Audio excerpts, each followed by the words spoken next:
Is it going to be an incredible deal or the end for play booster boxes? Well, what is going on, everyone? Welcome back to Kitchen Table TCG. My name is Louie, and I hope you're having yourself a fantastic day. It's still snowy outside. If you're in the northern part of our United States, you know it's been awfully snowy, so hopefully you got to go out and play in the snow with your kids or something. Today, though, we're going to be talking about murders at Karlov Manor in the Play Booster Box Dump by TCG Player. Absolutely wild. I'm gonna give you the store perspective on this because that's what this channel does, right? Like, I'm a store owner. I own a local game store, Game Grove, gamegrove.gg in Hurricane, West Virginia. And then I'm also going to talk about this sale and this idea from a player perspective. We'll get into that a little bit. But first and foremost, TCG Player came out hot today, okay? In the last week, we've been seeing play booster boxes for Murders at Karlov Manor selling for between $145 and $146, $145 to $146, and we've seen like 20 to 30 boxes sold per day. A pretty good, turnover rate for play booster boxes. I thought there was a decent amount of excitement. I thought things were looking good. Then I woke up this morning to an email from TCG Player that was like, come order play booster boxes. They're $129.99. And I was like, wait, what? That's like, it's like almost 3 weeks before release and we're already taking the price down to $130. What is happening? So if you're interested in that, click the link in my comment section below and you can see, and you can order yourself a play booster box from MVP Sports and Games, which happens to be rumored to be a distributor, right? So that's weird. From TCG Player, being pumped out by TCG Player. And if you use the link in the comment section of my videos, I get a little kickback for that. So we won't complain about it too much because, they are a sponsor of the channel. So let's talk about this from a store owning perspective. Right now, if I were to put boxes up at $130 a box on TCG Player, they would take $20 in fees, $19.50 in fees. It would cost me about $10 to ship the box, which would net a $15 loss as a store. A $15 loss if I sold boxes right now on TCG Player for $130. We are 3 weeks from release. If you are a local game store and you think that you will be ever able to sell boxes on TCG Player or on eBay really at this point, it's just not going to work. It is not a way to think about this at all. It used to be that you can mostly sell your product and recoup your cost on TCG Player or eBay. So if you over-ordered by 10, 15 boxes and you needed to get a little bit of that money back, you could put it up on TCG Player, the demand would be there, people would buy the boxes, and you could get your money back. And that seems like, in my opinion, a pretty great way for things to go, right? You've got your local game store, you got the online marketplaces, and it's this whole ecosystem. Well, all of a sudden, TCG Player making all these back-end deals with distributors and different people and different game companies and different things has resulted in this, and then you have the lack of MSRP from Magicthegathering, and they're doing the same thing on Amazon, and this whole thing has resulted in this idea that stores are just SOL. They're just out of luck, man. You overorder and you are completely and utterly screwed. And so what this turns into is then stores say, you know what, the next Magic set, I'm not going to order as much. I'm only going to order 10, 15, 20 boxes instead of 40, 50, 60 boxes. And now you're screwing over the distributors who now, how do they make money?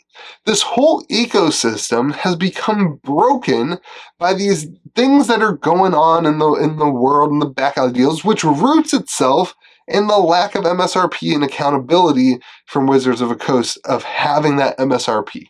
Now, before you get mad at me for just being negative and just complaining and I'm a bad store owner in the comment section and all that stuff, here's the deal. For me, for a lot of game stores, and for me, we will work this out. We will figure it out. For us, we have a league.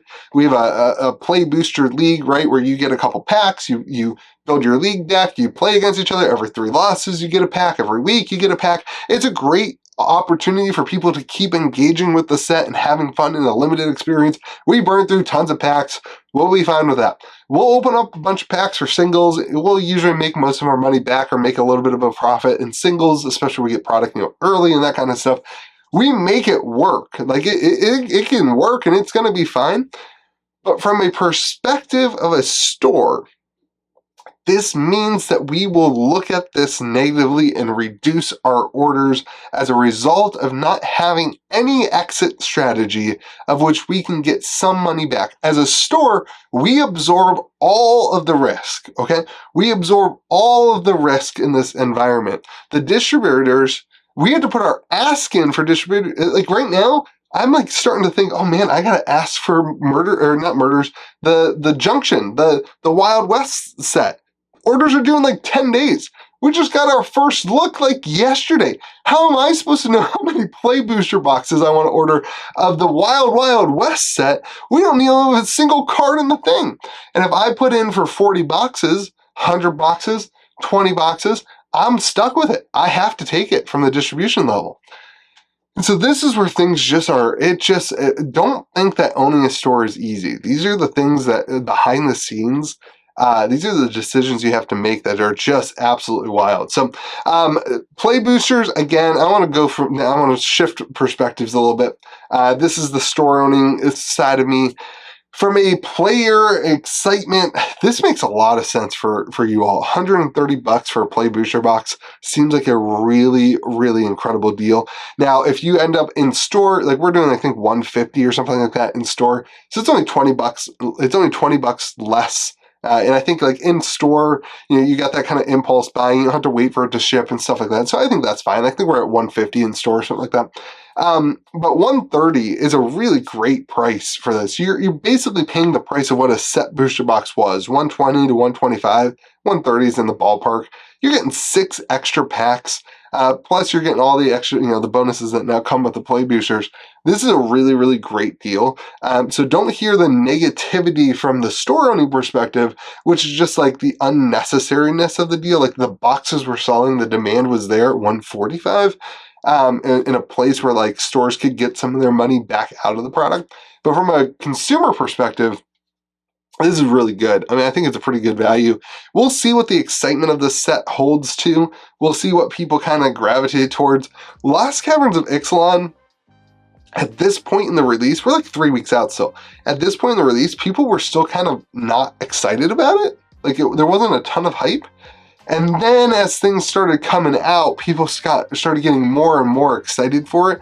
And then like 2 weeks after release, everything just blew up. And so this set could still happen with that, where some of the mechanics, some of the things get figured out and people get really, really excited for it. And we could have one of these worlds where, we sold out of set boxes of Lost Caverns of Ixalan on pre-release weekend. We were completely out. They did delay the collector boxes, which added to that a little bit, but I think there's a lot of demand for that set still, and a lot of excitement in the standard rotation. So things could go really well for this set. It could be a good thing. I think $130 is a really great price. I think it's limited to the next 2 days too. So if you are interested, use the link in my description or in the comment section of my videos. That'll get you a play booster box for $130, and it kicks back to the channel too, 3%. I don't have to do anything, which is great, but you don't have to pay anymore either. So there's that. I still, man, as excited as I am about that, I just can't. This whole back alley dealing with distributors and TCG players, a company, they don't even have to, so the way this probably works, I hypothesize, right? They have boxes, they probably reduce the fees, like TCG Player might handle the shipping. So it's just like from a store perspective, it's just the way it works though. It's the way it works. So stores, you gotta get creative. You gotta get creative in your ways of selling boxes and packs, and you just gotta handle it. You gotta open some packs. So have a great day. Let me know what you think in the comment section below. Remember to be kind to the people around you. We'll see you again next video.